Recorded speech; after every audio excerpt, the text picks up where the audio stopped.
જય શ્રી કૃષ્ણ. તો આજે આપણી પાસે બુક છે વ્યવસ્થાતંત્રીય વર્તણૂક, એટલે કે ઓર્ગેનાઇઝેશનલ બિહેવિયરની બુક છે. MCOM સેમ 4ની આ બુક છે. એક્ઝામમાં ક્વેશ્ચન નંબર 1 તમારે પૂછાય વ્યવસ્થાતંત્રીય વર્તણૂકનો. આના મેં વિડીયો બનાવેલ છે. મોસ્ટ એમપી થિયરી આ ડિટેલમાં જે છે ને ક્વેશ્ચન આન્સર ડિટેલમાં ક્વેશ્ચન આન્સરવાળો વિડીયો છે યુટ્યુબમાં. પ્લેલિસ્ટમાંથી વિડીયો જોઈ લેજો. પહેલો પ્રશ્ન આમાંથી હશે અથવા આનો પર પહેલો પ્રશ્ન આમાંથી હશે. એના પછી તમારે છે ક્વેશ્ચન નંબર 3, તો જૂથ અને નેતાગીરી અને અધિકારી ત્રણેયના પર મેં વિડીયો બનાવેલા છે, હમણાં અપલોડ કરેલા છે, તો તમે જોઈ લેજો. ક્વેશ્ચન નંબર 3 તમારે જૂથ અને નેતાગીરી મોસ્ટ એમપી છે. અધિકાર એટલો નથી, પણ અધિકારી જરાક જોઈ લેજો. અધિકાર કોને કે અધિકાર એટલે પાવર. આ ત્રણેયમાંથી તમારે ક્વેશ્ચન નંબર 3 પૂછાય. એના પછી ક્વેશ્ચન નંબર 4 છે તમારે એક્ઝામમાં 15 માર્કનો, એ આમાંથી પૂછાય. કાર્ય સંતોષ, તણાવ, સંઘર્ષ, કાર્યજીવનની ગુણવત્તા એમાંથી. તો એનો પણ મેં થોડુંક મટીરિયલ હતું મારા આગળ જેટલું, એટલે એનો વિડીયો અલગથી બનાવેલો છે.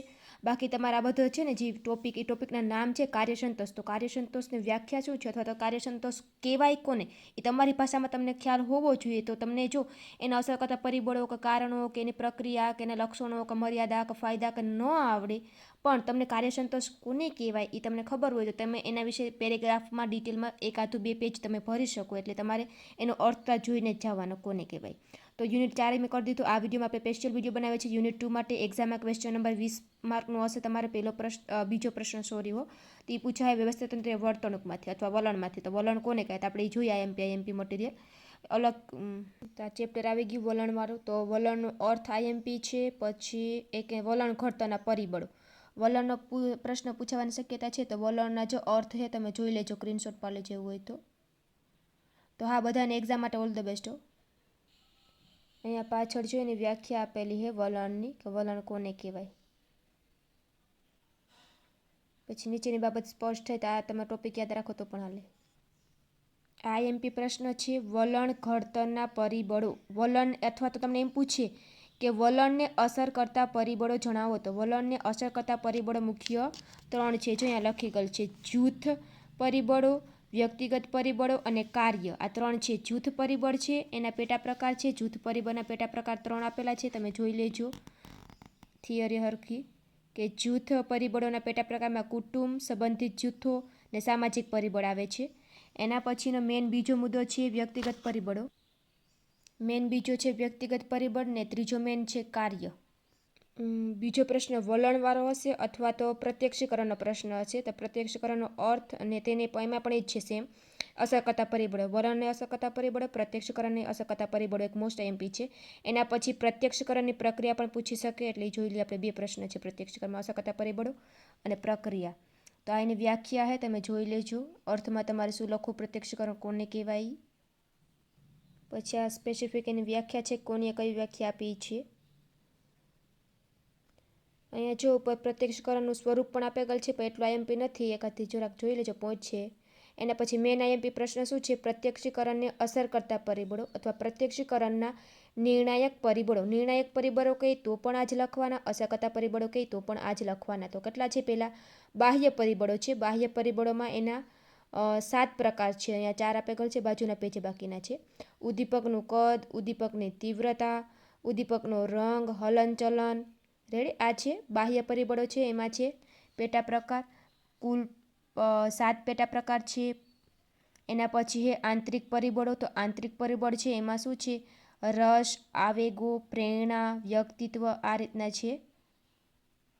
અહીંયા ચાર્ટ જ આપી દીધો, તમે ચાર્ટ કરી લો એટલે તમને ઇઝી પડે. પ્રત્યક્ષીકરણને અસર કરતા પરિબળો મોસ્ટ એમપી પ્રશ્ન છે, કાલે પૂછાવાની શક્યતા છે, એટલે જોઈ લેજો. બાહ્ય પરિબળો અને આંતરિક પરિબળો છે. એના પેટા પ્રકાર છે. એકમાં 6 છે, એકમાં 7 છે. એ ડિટેલમાં તમારે સમજાવવાના. કેમ આ ઉપર અહીંયા સમજાય એ રીતના ડિટેલમાં સમજાવવાના. એના પછી પ્રત્યક્ષીકરણની પ્રક્રિયા આપેલી છે. તો પ્રક્રિયામાં મેન 2 મુદ્દા છે, સરળ પ્રક્રિયા અભિગમ અને સર્વગ્રાહી જટિલ પ્રક્રિયા. તો સરળ પ્રક્રિયામાં કંઈ નથી, સિમ્પલ છે. જો અહીંયા આકૃતિ બનાવી છે અને પેરેગ્રાફમાં લખેલું છે. એના પછી સર્વગ્રાહી જટિલ પ્રક્રિયા છે. તો એમાં તમારે 3 પ્રકાર પડે છે, ઉદ્દીપકોનું અસ્તિત્વ, પ્રત્યક્ષીકરણની ક્રિયા, પ્રત્યક્ષીકરણની નિપજ. એ 3 પ્રકાર પડે છે. એ 3 પ્રકાર તમારે પેરેગ્રાફમાં સમજાવવાના છે. તમને મેન પ્રકાર આવડી જાય તો પછી ડિટેલમાં તમે સમજાવી શકો, પેરેગ્રાફમાં એનું મિનિંગ સમજાઈ જાય એટલે. ક્વેશ્ચન નંબર 2 છે, એમાં અથવામાં તમને શિક્ષણ વિશે પ્રશ્ન પૂછી શકીએ કે શિક્ષણના લક્ષણો અથવા અસર કરતા પરિબળો. તો પ્રસ્તાવના અહીંયા છે. એના પછી શિક્ષણની વ્યાખ્યા આપેલી છે, જોઈ લો વ્યાખ્યા. શિક્ષણના લક્ષણો છે ને જે આ રીતના પેરેગ્રાફમાં છે, પણ તમે મુદ્દા જોઈ લો કે મુદ્દા શું શું છે. આ લક્ષણોમાં મુદ્દા આ રીતના આવે છે. તમને એવો પણ પ્રશ્ન પૂછે જ્ઞાન પ્રાપ્તિના પ્રકારો જણાવો અથવા રીતો, જ્ઞાન પ્રાપ્તિની રીતો જણાવો, એટલે કે શિક્ષણના પ્રકાર જોવાના છે. પ્રકાર જ્ઞાન પ્રાપ્તિની રીત પૂછે તો એ જ આવે. જ્ઞાન એટલે કે શિક્ષણ. શાબ્દિક શિક્ષણ, ગતિ શિક્ષણ, બોધાત્મક રીતના જો મુદ્દા આપેલ છે પેરેગ્રાફમાં લખવાનું, પછી સમજાવવાના. તો આ શિક્ષણના પ્રકારો છે, કુલ 8 પ્રકાર આપેલ છે. પછી નીચે શિક્ષણના શકતા પરિબળો, તો તમે જોઈ લેજો, પેરેગ્રાફમાં લખવાનું છે, એક એક મુદ્દો સમજાવવાનો.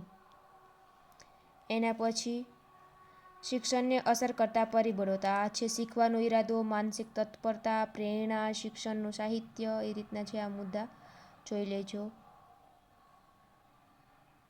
તો અહીંયા લિસ્ટ આપી દીધું. શિક્ષણ અસર કરતા પરિબળો કુલ 9 પરિબળ છે. એ ડાયરેક્ટ બધાને પેરેગ્રાફમાં લખવાનું. તમારે પેરેગ્રાફ બધા 9 પરિબળ પેરેગ્રાફમાં સમજાવવાના છે. એના પછી તમારે અથવામાં પ્રશ્ન પૂછી શકે ક્વેશ્ચન નંબર 2માં વ્યક્તિત્વ વિશે, કે વ્યક્તિત્વના નિર્ણાયક પરિબળો. બધામાં અસર કરતા પરિબળ અને પરિબળ છે એટલે થોડુંક કન્ફ્યુઝન રહી છે, પણ થોડુંક તમે અર્થ ઉપરથી ખ્યાલ રાખજો કે આ રીતના મુદ્દામાં આવી શકે છે. તમે અર્થ હરખાઈ સમજી લો ને તો તમને ખ્યાલ આવે કે આમાં આ ટાઈપના મુદ્દાની બાબત લખવાની છે. વ્યક્તિત્વનો અર્થ ને વ્યાખ્યા આપેલ છે. વ્યક્તિત્વ વિકાસને અસર કરતા પરિબળો જણાવો, એ રીતના ક્વેશ્ચન પૂછી શકે. ઓલ્ડ પેપરમાં પૂછાયેલો પ્રશ્ન. તો તમને નિર્ણાયક પરિબળો કે અથવા તો તફાવતના કારણો કે અથવા તો અસર કરતા પરિબળો, બધામાં જવાબ આ જ આવે છે. મેન 3 છે: વારસાગત લક્ષણો, વાતાવરણ એટલે કે પર્યાવરણ, અને છેલ્લે છે પરિસ્થિતિ. તો વારસાગતમાં તો પેરેગ્રાફ જ છે. પછી વાતાવરણ છે, એમાં નીચે પોઈન્ટ પડ્યો, પેટા પ્રકાર પડ્યો પર્યાવરણ 2માં, કે સંસ્કાર, કુટુંબ, જૂથનું સભ્યપદ, જીવનના અનુભવો, એ રીતના. પછી એના પછી એ પરિસ્થિતિ. તો પરિસ્થિતિમાં આ રીતના ચિત્ર બનાવેલ છે. સોરી, પરિસ્થિતિમાં પણ પેરેગ્રાફ છે ને આ ચિત્ર તો અલગ જ છે. આખું વ્યક્તિત્વ બનાવેલ દેખાડે 3 અબકો. એના પછી મૂલ્ય અને લાગણી છે, પણ એમાંથી ખાસ એટલો પ્રશ્ન નથી પૂછાતો, 2-3 વખત ત્યાં એટલું. પણ તમે મૂલ્ય કોને કહેવાય, આ મૂલ્યનો અર્થ જોઈ લેજો. મૂલ્યના થોડાક લક્ષણો છે એટલે જરાક તમને ખ્યાલ હોવો જોઈએ કે મૂલ્ય કોને કહેવાય અને લાગણી કોને કહેવાય. જો બાય ચાન્સ ક્વેશ્ચન આવી તો એમાં તમે થોડું ઘણું લખી શકો. તો આ રીતના મૂલ્યનું છે.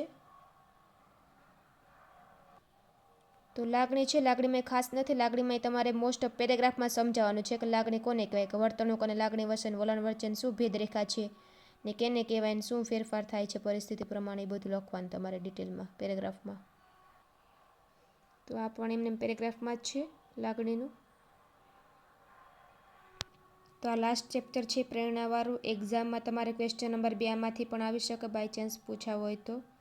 આમાં ઘણા બધા સિદ્ધાંતો ઘણા બધા છે એટલે ઘણું બધું યાદ રાખવું પડે. તો મારા ખ્યાલથી તમારે હે ને પહેલો, ત્રીજો અને ચોથો પ્રશ્ન હે ને વધુ ધ્યાન આપવાનો.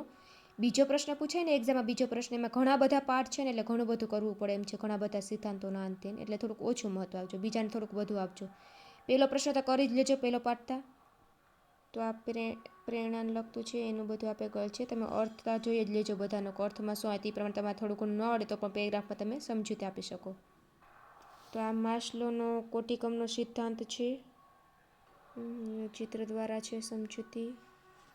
એના પછી તમને માસ્લોનો સિદ્ધાંત છે ને 5 જરૂરિયાત છે. 5 જરૂરિયાત આપણે આવતી બીકોમમાં પણ, એટલે જોઈ લેજો. 5 જરૂરિયાતને ડિટેલમાં સમજાવવાની, એક લખવાની પેરેગ્રાફમાં, પછી બીજી પેરેગ્રાફમાં એમ. આ છેલ્લે આકૃતિ બનાવીને સમજૂતી આપી દેવાની. તો બસ આટલું હતું વિડીયોમાં, એટલું કંઈ ખાસ બીજું કંઈ નથી.